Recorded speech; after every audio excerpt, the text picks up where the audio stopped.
नमस्कार, मैं पुनीत ओझा आप सभी का स्वागत करता हूँ अपने चैनल में। आज डेट है 6 अगस्त 2023।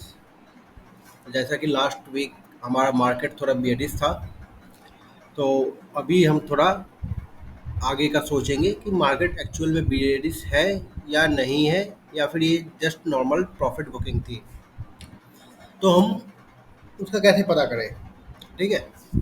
क्योंकि उसके कुछ स्टेप्स हैं जो हमें दो तीन चीज़ें टेक्निकल देखनी पड़ेंगी, फंडामेंटल टेक्निकल देखने पड़ेंगे। क्योंकि हम लोग इतने बड़े ज्ञानी तो है नहीं, ना किसी फर्म में है कि जो हमें पता हो, क्योंकि चलाने वाले वही हैं। हम केवल बस गैस कर सकते हैं और आइडिया लगा सकते हैं, उसके हिसाब से हम आगे काम करेंगे।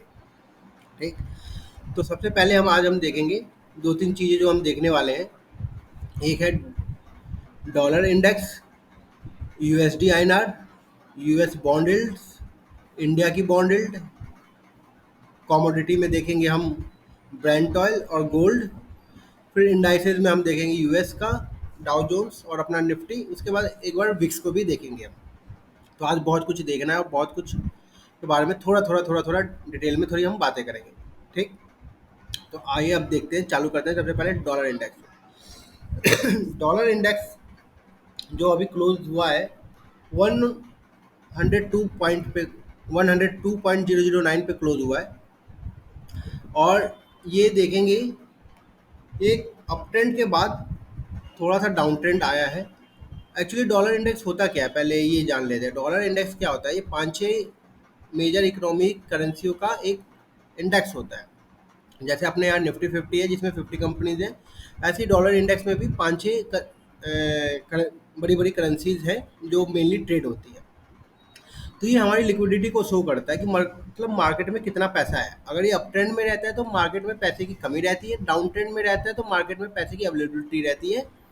ये अभी सिंपल फंडा, हमें बस इतना ही हमें जानना है और इससे ज़्यादा नहीं जानना है।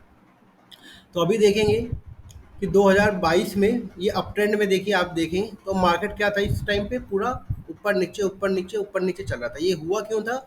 यूएस इन्फ्लेशन की वजह से। ठीक है। अब धीरे धीरे डाउन ट्रेंड आया है। देखें, आप देखिए अक्टूबर नवंबर से डाउन ट्रेंड स्टार्ट हुआ और अक्टूबर नवंबर से ही मार्केट में थोड़ी सी बुलिशनेस आई है। अक्टूबर नवंबर दिसंबर मार्केट हमारा बुलिश था। उसके बाद जनवरी फरवरी मार्च थोड़ा साइडवेज रहा, करेक्शन आया, फिर अप्रैल से एक बहुत अच्छी 4 महीने की रैली हमने देखी। अब दोबारा देख रहे हैं कि यहाँ पे हो क्या रहा है। यहाँ पे मार्केट दिसंबर से अभी तक कंसोलिडेट किया है। ये एक रेंज मैंने बनाई है 105 से 102। इस लोअर के नीचे जब तक रहेगा तब तक हमें बुलिश मार्केट ही देखने को मिलेगी। ठीक है। जैसे कि आप देखेंगे यहाँ पे इसने एक स्पिनिंग टॉप टाइप की कैंडल बनाई है वीकली बेसिस पे। तो ये जैसा कि मैं बताता हूँ कि अलर्ट कैंडल होती है, इसके नीचे या ऊपर जहाँ भी जाएगा उसी तरफ से थोड़ा मोमेंटम आ जाता है और मार्केट उसी साइड में चलता है। ठीक है। तो डॉलर इंडेक्स देखा हमने, इसमें थोड़ा नेगेटिव वो दिख रहा है कि ये नेगेटिव प्राइस एक्शन है। तो हम इसका देखते हुए चलेंगे कि ये 102 इस लेवल, 102 के ऊपर जाएगा, 3 के ऊपर जाएगा तो हम अलर्ट हो जाएंगे, अपनी देखेंगे इन्वेस्टमेंट को। उसमें जो हमें रिस्की इन्वेस्टमेंट लग रही है उसमें से निकलने का हमें ट्राई करना चाहिए। और मान लीजिए फर्दर ये 105 को क्रॉस करेगा तो मार्केट थोड़ा बेयरिश हो जाएगा। 105 की जो लेवल है ये, इसके ऊपर जब क्लोजिंग देने लग जाएगा तो ये मार्केट में बेयरिशनेस आ जाएगी या मार्केट साइडवेज हो जाएगा। ठीक है। बट मार्केट अभी बुलिश ही है, कोई बेयरिशनेस अभी भी नहीं है। अभी निफ्टी के हम देखेंगे, बात करेंगे, उसके बारे में बात करेंगे। ठीक। उसके बाद देखते हैं यूएसडी आईएनआर। अपना यूएसडी आईएनआर देखिए कितना है, ये 82.65 के लेवल पे हमारा रुपीज जो ट्रेड कर रहा है। और ये लास्ट ईयर से इसी प्राइस एक्स के पास ट्रेड कर रहा है, थोड़ा सा ऊपर नीचे ऊपर नीचे ऊपर नीचे। बट आप देखोगे ये रेंज जो है, एक मेनली जो बाजार में जो फॉल आ रहा है वो बस इसी के कारण आया है थोड़ा सा। और दूसरा एक और चीज़ है, वो अभी बाद में थोड़ी बात करेंगे। इसकी वजह से थोड़ा सा फॉल आया है। क्यों? क्योंकि करेंसी अपनी जो है डिप्रिसिएट नहीं हो रही है, करेंसी मजबूत हो रही है और उधर से डॉलर वीक हो रहा है। डॉलर वीक हुआ है बट अपनी करेंसी इतनी स्ट्रांग नहीं हुई है। क्यों नहीं हुई? इसका दो कारण है। एक तो आरबीआई ने जो है अपना रेपो रेट नहीं बढ़ाया है, क्योंकि वो नेक्स्ट ईयर अपने यहाँ इलेक्शन है तो वो ब्याज दरों में कोई इंक्रीमेंट नहीं करना चाह रहे हैं। इस वजह से ये चार्ट का फॉर्मेशन थोड़ी ऐसी है। और अभी जो आरबीआई की पॉलिसी आई है उसमें भी जहाँ तक लग रहा है कि आरबीआई जो कोई भी रेपो रेट हाइक नहीं करेगा। आरबीआई रेपो रेट हाइक नहीं करेगा तो एक तरीके से ये ब्रेकआउट करेगा इंडियन रुपी इस लेवल को, और आगे 83 के ऊपर ट्रेड करना स्टार्ट कर देगा। ठीक। तो ये जहाँ तक मुझे लग रहा है एक तरीके का फेक ब्रेकआउट आएगा, ये पहले ब्रेकआउट देगा, वहाँ पे ट्रैप करेगा, फिर वापस से एक ब्रेकडाउन आने की संभावना है, ये मेरा मानना है। ठीक है। इसमें हमें रेड सिग्नल मिला है इंडियन रुपी में, और इसमें हमें अभी वेट का सिग्नल मिला है डॉलर इंडेक्स में। जैसे कि ये देखिए इसमें वेट है, उसमें निगेटिव है। अब यूएस की बॉन्डिल्स भी देख लेते हैं क्या है। यूएस बॉन्ड में भी इसी तरीके का कुछ प्राइस एक्शन बन रहा है, जैसा कि हमने डॉलर इंडेक्स में देखा। और ये 10 ईयर की बॉन्ड है। अब हम देखेंगे 2 ईयर की। 2 ईयर में भी देखिए यहाँ पे थोड़ा करेक्शन आने लग गया है, तो ये भी एक अच्छी बात है। दो मतलब इन दोनों तीनों से डॉलर में यूएस करेंसी को, यूएस को देख के ऐसा लग रहा है कि थोड़ी सी स्टेबिलिटी मार्केट में है। अब अपना एक बार देख लेते हैं अपने में क्या है। ये देखिए अपने में ये भी यहाँ पे 7.1 पे ही ओवर कर रहा है अपना रेट ऑफ इंटरेस्ट, जो कि गवर्नमेंट द्वारा दिया जाता है। 7% का रेट ऑफ इंटरेस्ट, वो भी यहीं पे चल रहा है। तो हम इसको क्यों देख रहे हैं कि क्या होता है कि आदमी जो, जिनके पास पैसा होता है ना, वो अपना पैसे, जिनके पास बड़ा पैसा है वो सेफ जगह पैसा लगाते हैं। तो अपनी करेंसी क्यों वीक हो रही है? अगर यूएस में आपको घर पे आपको अगर 4%, 4.5% का ब्याज मिल रहा है, तो आप बाहर देश में, दूसरे देश में पैसा क्यों डालोगे जिसके बारे में आपको कुछ पता भी नहीं। ठीक है। तो वही है कि अगर इंडिया में, अगर यूएस में 4 मिल रहा है तो इंडिया में 7 मिल रहा है, कोई ज़्यादा नहीं मिल रहा है। इसलिए इसी वजह से अगर मान लीजिए इस आरबीआई की पॉलिसी में रेपो रेट नहीं बढ़ेगा तो अपनी करेंसी में थोड़ा सा डिक्लाइन आएगा, ये 83, 84 तक भी टच कर सकता है। वही मैं कह रहा हूँ कि ये एक रेड सिग्नल है अपने मार्केट के लिए, बियरिश, जिसकी वजह से थोड़ा सा बियरिश हुआ है। और दूसरा अपना इन्फ्लेशन का डाटा आने वाला है, जो कि इसी वीक आएगा। तो उसमें टमाटर की वजह से टमाटर की वजह से जो दाम बढ़े हैं उसका भी फर्क इसमें पड़ेगा। ठीक है। ये हमने देख लिया, बॉन्ड यील्ड देख लिए, करेंसीज देख ली। अब हम देखेंगे कमोडिटी। कमोडिटी में हम देखेंगे सबसे पहले क्रूड ऑयल। क्रूड ऑयल में देखेंगे ये भी लगातार धीरे धीरे यहाँ पे आया है, ये भी एक क्रूशल जंक्चर पे है। ये अभी मार्केट 1-2 हफ्ते में हमें पता चल जाएगा कि मार्केट बुलिश है कि बियरिश है। ठीक है। अभी तक मार्केट का अप ट्रेंड इंटैक्ट है, मार्केट के ट्रेंड में कोई भी चेंजेस नहीं आए हैं, क्योंकि अभी फंडामेंटल्स भी हम जहाँ चेक कर रहे हैं तो हमें फंडामेंटल्स में भी कोई खास दिक्कत नहीं आ रही है। देख, हमें फंडामेंटल्स यहीं से पता चलेंगे, और कहीं से पता नहीं चल सकते। न्यूज़ बाद में आएगी और काम पहले हो जाता है। अब एक बार गोल्ड देख लेते हैं, जिसको सेफ हेवन किया कहा जाता है। गोल्ड का चार्ट जो है बहुत इंटरेस्टिंग है, मैं आपको दिखाऊं। ये देखिए, सबसे पहले गोल्ड ने यहाँ पे 2020 के आसपास कोविड के टाइम पे हाई मारा था। ठीक। 2000 के प्लस, उसके बाद फिर एक ये पहला अटेम्प्ट है, इसके बाद ये सेकंड अटेम्प्ट है। तो अभी 2 ही अटेम्प्ट हुए हैं गोल्ड में। अभी मेरे को कहाँ अच्छा लगता है, अगर ये तीसरे अटेम्प्ट में ब्रेकआउट हो या चौथे अटेम्प्ट में ब्रेकआउट हो तो बहुत अच्छा ब्रेकआउट होता है। अब देखिए जैसे यहाँ पे 2 अटेम्प्ट हो गए, अब जब ये अटेम्प्ट मारेगा ये 2000 के ऊपर, तो ये एक नेक्स्ट रैली के लिए तैयार हो जाएगा, अच्छा ब्रेकआउट आएगा, जो कि हमें देखने को मिल सकता है। फिर हमारा टारगेट गोल्ड का बहुत अच्छा हो जाना चाहिए। गोल्ड में अभी जहाँ से ये पुल बैक है, पुल बैक में कंसोलिडेशन कर रहा है, और ये नेक्स्ट रैली के लिए तैयार हो रहा है। और गोल्ड कब चलता है, एक और मेन बात मैं बता दूं, गोल्ड में मजबूती तभी आती है जब डॉलर इंडेक्स कमज़ोर होता है। ठीक है। ये दोनों वाइस वर्सा चलते हैं। इक्विटी में भी कहा जाता है कि अगर इक्विटी चल रही है तो गोल्ड डाउन है, ऐसा अभी ये सब किताबी बातें, ये सब जो है बस पढ़ाने के लिए है। प्रैक्टिकली ऐसा अभी मैंने तो देखा नहीं है फिलहाल 3 सालों में। हैं? कि जैसे कि विक्स को कहा जाता है कि अगर इंडिया विक्स बढ़ रहा है तो मार्केट गिरती है, बट आप देखोगे कि लास्ट से 2 हफ्ते पहले से क्या हो रहा था, जब भी मार्केट ऊपर जा रही थी तो विक्स बढ़ रहा था। ये सब किताबी बातें, मतलब लॉन्गर टाइम फ्रेम में ये आपको नजर आएगा, बट शॉर्टर टाइम फ्रेम में ये सब नहीं होता है। ठीक है। तो ये हम अभी शॉर्टर टाइम फ्रेम में देख रहे हैं। तो हमें देखना है कि आगे क्या हमें मार्केट में इन्वेस्ट रहना चाहिए या हमें पैनिक करके एग्जिट करना चाहिए, ये हमारा मेन फंडा है।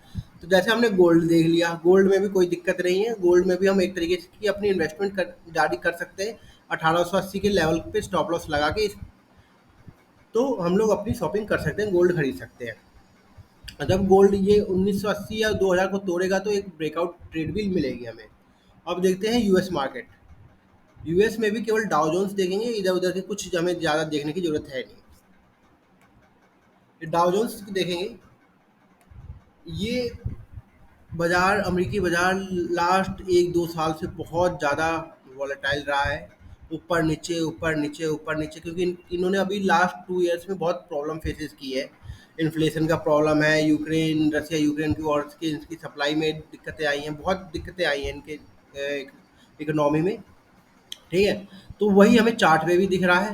बट अब ऐसा लग रहा है कि जहाँ की वहाँ की यूएस की प्रॉब्लम सॉल्व आउट हो गई है, अब मार्केट अपने आप को धीरे धीरे रेडी कर रहा है कि मार्केट के जब ऊपर जाता है धीरे धीरे स्लो एंड स्टेडी जाता है, आराम से थोड़ा सा टाइम लेता है, सब कुछ देखता है समझता है, फिर धीरे धीरे धीरे धीरे ऊपर चलता रहता है। बेयरिश मार्केट में ऐसा नहीं होता, बेयरिश मार्केट में आपको मौका नहीं मिलता है, आपको ट्रेड मिल गई, उसमें प्रॉफिट बहुत अच्छी होगा, पर बुलिश मार्केट आपको थका देता है। तो हमेशा मैं कहता हूँ कि मतलब इन्वेस्टमेंट करिए तो बुलिश करिए, ट्रेड लीजिए तो बेयरिश लीजिए। तो अभी इसका लेवल है 35,055। अब नेक्स्ट वीक क्या है, हमारा डाटा आएगा, यूएस इन्फ्लेशन डाटा, उसके बाद ये मार्केट का पता चलेगा कि कहाँ जाने वाला है, क्या करने वाला है। तो अभी तक मुझे कोई रेड सिग्नल मार्केट में नहीं दिखा है कि मैं पैनिक करूं और अपने पोर्टफोलियो से अपने इन्वेस्टमेंट को लेके मैं थोड़ा चिंतित रहूं। मुझे अभी भी ऐसा लग रहा है कि अगर बाई इन डिप करेंगे, जैसे हमने लास्ट वीक में डिस्कस किया था, मार्केट अभी बेयरिश नहीं है, आएगा भी तो 19,000 19,300 तक ही हमें बाइंग करनी है। अब देखते हैं हम Nifty. Look, now we will look at the bigger picture. अब ये है हमारा बाजार, और लास्ट 5 साल का एक बार देखते हैं बाजार, और उसके बाद हम बता डिसाइड करते हैं कि कैसे होता है। देखिए, मैं आपको 5 साल का बाजार दिखाता हूँ, इसमें थोड़ा डीप चल के स्टडी करते हैं। ठीक है, मैंने क्या क्या नोट किया है, क्या क्या आपको बताना है। ये थोड़ा सा इसको करें, फिर आया, फिर ठीक है। अब इसको देखते हैं। 2000 अक्टूबर 21 में हमने एक यहाँ का हाई लगाया था 18,600 का। ठीक है, उसके बाद मार्केट ने करेक्शन देखा, काफ़ी अच्छा स्लो एंड स्टेडी करेक्शन है। इसमें बहुत काफ़ी बैड न्यूज़ आई, लड़ाइयाँ हुई, कुछ कुछ हुआ, सब मार्केट ने फैक्टर इन कर लिया ठीक है। अब मैं मार्केट में क्यों बुलिश हूँ, मार्केट में बुलिश इसलिए हूँ कि ये एक अटैम्प्ट था, दो अटैम्प्ट था, ये तीसरा चौथा, ये चौथे अटैम्प्ट में मार्केट ने ब्रेकआउट दिया था। उसके बाद बहुत ही अच्छा पुल बैक आया था, बहुत ही अच्छा, बहुत प्यारा पुल बैक था ये, कभी ये मार्केट यहाँ पे बेरिश था ही नहीं है। ये बहुत अच्छा टाइम था इन्वेस्टमेंट का, और यहाँ से एक बहुत अच्छी रैली आ गई है, और ये रैली काफ़ी बड़ी रैली है। आप देखो 16,800 से 19,800, 3,000 पॉइंट की रैली आपने देखी है मात्र 3 महीने में। 3,000 की मतलब ये आपको देखिए 20% अगर मानेंगे तो 15 से 20% का मार्केट में मूव हुआ है, वो भी 3 महीने के अंदर, जो कि साल भर की मूवमेंट रहती है। ठीक है, साल भर की आप रिटर्न की एक्सपेक्टेशन करते हो, वो बाजार ने आपको 3 महीने में दे दिया। वो 3 महीने में देने के बाद बाजार यहाँ पे थोड़ा सा आराम कर रहा है और कुछ नहीं कर रहा है, बाजार यहाँ पे टाइम पास कर रहा है। आपको बिल्कुल भी पैनिक करने की जरूरत नहीं है, जब तक मार्केट 19,100 19,200 के ऊपर क्लोजिंग दे रहा है, मार्केट में कोई भी एडिशनेस नहीं है। इसमें हमें केवल ट्रेड बेस्ड ढूंढनी है, इन्वेस्टमेंट हमेशा हमें जब भी ये 19,000 के आसपास आएगा, हमें एक इन्वेस्टमेंट करनी ही करनी है। ठीक है, यहाँ पे 19,000 के पास ही हमें एसआईपी करनी है जब भी आएगा। और हम एग्जिट तभी करेंगे जैसा कि मैंने आपको बताया, डॉलर इंडेक्स या यूएसडी आईएनआर अपना वीक होगा, डॉलर इंडेक्स मजबूत होगा। उसके अलावा हमें कभी पैनिक करने की अभी कोई ज़रूरत नहीं है, ये छोटे मोटे फॉल आते रहते हैं, और फिर बाद में आप कहते हैं कि करेक्शन नहीं आया, करेक्शन नहीं आया, करेक्शन ही आया है। इस करेक्शन में हिम्मत है तो बाई करिए, नहीं तो फिर जैसे ही आराम करते हैं। ठीक है, क्यों, अब मैं बताता हूँ। ये देखिए, अगर ये फॉल होगा तो अभी हमें पता चल जाएगा। ये अभी मैं आपको कितने पीछे से दिखाऊं, आपको दिखाता हूँ थोड़े पीछे से, 2020 में आप आए होंगे कभी, तभी से मैं दिखाता हूँ। ठीक है, मतलब आप कभी भी जाके देख लो, दो रेड कैंडल बनेगी यहाँ पे देखिए, मई जून में उस दो रेड रेड कैंडल की जो दूसरी रेड कैंडल बनती है, उसका हाई जो होना चाहिए, अपना स्टॉप लॉस होना चाहिए। उसके बाद अपनी एक बेयरिश ट्रेड मिलेगी। देखिए यहाँ पे जैसे हल्का फुल्का स्टॉप लॉस कटा, फिर एक यहाँ छोटी सी कैंडल दी। ये छोटी सी कैंडल क्या होती है ना, बहुत अच्छी बात होती है। अगर मान लीजिए दो फॉल आ गया, उसके बाद ऐसे दो कैंडल यहाँ पे वेट कर ली, और यहाँ से जब रिजेक्शन आता है ना, वो एंट्री का टाइम होता है। और कितना अच्छा फॉल आपको मिला हो, ये तो किस्मत वालों को मिला, जो हमसे पहले मतलब मैं तो इस टाइम नया नया था, मेरे को पता नहीं था। उसके बाद फिर देखिए, अब यहाँ पे ये दो रेड कैंडल बनी, उस रेड कैंडल के बाद इन्होंने मार्केट ने क्या किया, यहाँ पे स्टॉप लॉस खाया, यहाँ पे भी आप दो रेड कैंडल, यहाँ पे देखिए पहले ये दो रेड कैंडल थी, इसका हाई टूटा नहीं, इसका बहुत अच्छा प्रॉफिट आया, ठीक है। फिर नेक्स्ट वीक रिवर्सल, ये बुलिश मार्केट की निशानी होती है कि आपको ज़्यादा देर टाइम देगा ही नहीं बाजार बाइंग करने का, उसी टाइम या उसी वीक एक ऐसी जगह पे आके खड़ा हो जाएगा कि फिर आपको लगेगा ये बाजार ओवरबॉट हो गया, ठीक है। तो यहाँ पे आपको को लगा कि चांस मिस किया, पर आपने क्या फिर यहाँ पे बाई किया, यहाँ पे भी नहीं किया होगा बाई, क्यों, क्योंकि ये एक दो हफ्ता रेडी, यहाँ स्टॉप लॉस कटा, यहाँ स्टॉप लॉस कटा, ठीक है, कोई दिक्कत नहीं। अगर यहाँ पे आप देखिए, मैं क्या कहता हूँ कि जब भी दो रेड कैंडल बन जाए, उसके बाद थोड़ा सा अगर वो छोटी कैंडल बनती है ना लास्ट, उसके बाद एक दो कैंडल, तो तीसरे या दूसरे हफ्ते बहुत अच्छा मूव हमें डाउन साइड को देखने को मिलता है, नहीं तो हम स्टॉप लॉस लेके निकल जाएंगे, बहुत अच्छा हमें ज़्यादा लॉस नहीं होता, प्रॉफिट मिलता है तो बहुत अच्छा प्रॉफिट मिलता है। यहाँ देखिए, यहाँ स्टॉप लॉस कटा, फिर यहाँ देखिए, ये तो महीना बहुत ही अच्छा महीना, अगर ये महीना आपने इस महीने में इन महीनों में ट्रेड की है और इस महीने में आपने पैसे बचाए हैं, कमाए तो भूल जाओ, बचाए हैं और थोड़े बहुत भी कमाए हैं, तो थोड़ा बहुत ही लॉस किया तो आपने बहुत अच्छी ट्रेडिंग इस टाइम पे की होगी, क्योंकि ये टाइम ट्रेडिंग का था ही नहीं, बहुत अच्छा टाइम था, ठीक है। फिर उसके बाद ये देखिए, यहाँ पे दो लाल कैंडल, उस दो लाल कैंडल का हाई रखा आपने स्टॉप लॉस, फिर देखिए दो हफ्ते बाद क्या अच्छा मूव आया, ठीक है। यहाँ पे दो रेड कैंडल, यहाँ स्टॉप लॉस कटा, बट इसके बाद नेक्स्ट कैंडल के बाद फिर से अपना डाउन ट्रेंड स्टार्ट हो गया है। फिर यहाँ पे टॉप पे जब भी दो रेड कैंडल आपको मिले, तो आपको एक सेलिंग की ट्रेड लेनी है, ठीक है। तो यहाँ देखिए, यहाँ पे भी वो अच्छा हुआ, यहाँ पे स्टॉप लॉस कटा, फिर यहाँ पे देखिए, यहाँ पे अच्छा आप ट्रेड लेते, बहुत अच्छा प्रॉफिट मिलता। अब क्या, अब हमें देखना है क्या हमें यहाँ मिलेगा, क्या हमें अब यहाँ मिलेगा ये कि नहीं, तो इसके लिए क्या करना है, हमें कुछ नहीं करना है, इस हाई का स्टॉप लॉस, इस कैंडल का हाई जो होगा वो अपना स्टॉप लॉस होगा, और नीचे डाउन साइड में अपना हम लोग ट्रेड लेते चले जाएंगे। तो सबसे पहले क्या करेंगे, ऐसे में क्या होता है ना कि आपको सबसे पहले कॉल सेल करनी चाहिए। पुट बाई करने में क्या होता है ना, रिस्की हो जाता है कि मार्केट थोड़ा सा 100 पॉइंट ऊपर जाएगा, पुट आपने बाई किया, चलो आपने इन द मनी का ही बाई कर लिया, बट वो 100 पॉइंट जाएगा ना, तो एक्चुअली अपने आप ऑटोमेटिक 60-70 पॉइंट डाउन हो जाता है, और 60-70 पॉइंट डाउन होगा तो वो अपने आपके एमटीएम में लॉस दिखा देता है। और कॉल में क्या होगा, मान लीजिए 100 पॉइंट ऊपर भी चला जाता है ना, तो कॉल आपकी इतना मैक्सिमम लॉस नहीं आता, 20 या 30 पॉइंट की मैक्सिमम उसमें इंक्रीमेंट आएगा, तो वो आप थोड़ा सा बचा सकते हो, तो वो थोड़ा टाइम लेता है, ठीक। तो हमें क्या करना होगा, सबसे पहले कॉल सेल करनी होगी, कॉल सेल करने के बाद हमें सोच फिर देखना होगा कि अब हम पुट बाई कब करेंगे, हमें कब पता चलेगा कि हम एक्चुअली में बेरिश ट्रेड लेंगे कि क्या करेंगे। तो अब मैं अभी आपको बताता हूँ, जैसे इसमें दो ही कंडीशन है अपनी, कि अपने को नेक्स्ट वीक क्या करना है। अपने को करना है नेक्स्ट वीक, ये ग्रीन कैंडल बनी, हमें अब पता नहीं है मंडे को मार्केट गैप अप खुलेगा या गैप डाउन खुलेगा। जब तक बाजार इसके नीचे ट्रेड क्लोज दे रहा है 19,600-700 के नीचे, तब तक बाजार बियरिश ही है इन द शॉर्ट टर्म, ठीक है। ये जो गैप है यहाँ पे, इस लेवल पे जो गैप है, ये 19,700 के आसपास का जो गैप है, ये गैप फिल करने का हम देखेंगे रिएक्शन कैसे करता है। या तो ये गैप, मार्केट गैप अप खुलेगा, यहाँ आएगा, यहाँ से स्टॉप लॉस काटेगा, और मान लीजिए यहाँ से अगर कोई रिवर्सल आता है, अगर वो रिवर्सल तुरंत आना चाहिए, तुरंत मतलब आधे से 1 घंटे के बीच में रिवर्सल आ जाए ना चाहिए। अगर आधे से 1 घंटे के बीच में रिवर्सल नहीं आता है, तो मार्केट जो होगा बुलिश होगा, धीरे धीरे स्लो एंड स्टेडली फिर से वापस ऊपर की तरफ अपनी जर्नी स्टार्ट कर देगा। तो हमें करना क्या है कि हमें मार्केट अगर गैप अप खुले गैप डाउन खुले, हमें उससे कोई मतलब नहीं है, ठीक है। गैप अप खुलेगा, हमें वेट करना है, गैप डाउन खुलेगा तो भी हमें वेट करना है इस गैप फिलिंग का, ठीक है। इस गैप फिलिंग का वेट करके, उसके बाद अगर गैप फिल करने के बाद ये आधा घंटा, वही आधा घंटा से 1 घंटे के बीच में ही जैसे ही ये दोनों साइड का आएगा, तो हमें ज़्यादा वेट नहीं करना है। गैप फिल करने के बाद आधा से 1 घंटा, फॉल हमेशा जल्दी आता है, वो ज़्यादा वेट नहीं करता, आपको ज़्यादा वेट करवाएगा ही नहीं फॉल, वो तुरंत आपको दे देगा मौका। जैसे कि हम देखें, अगर मैं आपको दिखाता हूँ, 1 घंटा मैक्सिमम आपको वेट करना होता है, उसके बाद आपको जो है ट्रेड अच्छी मिल जाती है। नहीं,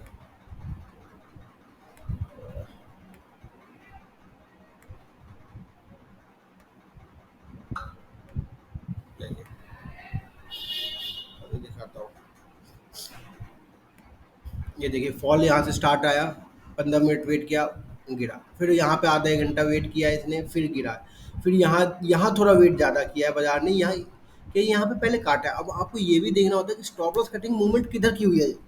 जिस साइड की मूवमेंट होती है उसी साइड से अपने को निकल उसी साइड की ट्रेड लेनी होती है। यहाँ पे क्या सेलर्स के स्टॉप लॉस कटे हैं, तो सेलिंग का ही माहौल होने लगा। ठीक है, तो यहाँ से वापस, ये क्या 1 मिनट की कैंडल है क्या? सॉरी सॉरी सॉरी सॉरी, वही मैं कहूँ कि बहुत ज़्यादा हो गई है। सॉरी सॉरी सॉरी, मैं कहा बहुत ज़्यादा टाइम ले रहा मैं। हाँ, देखते हैं अब आए।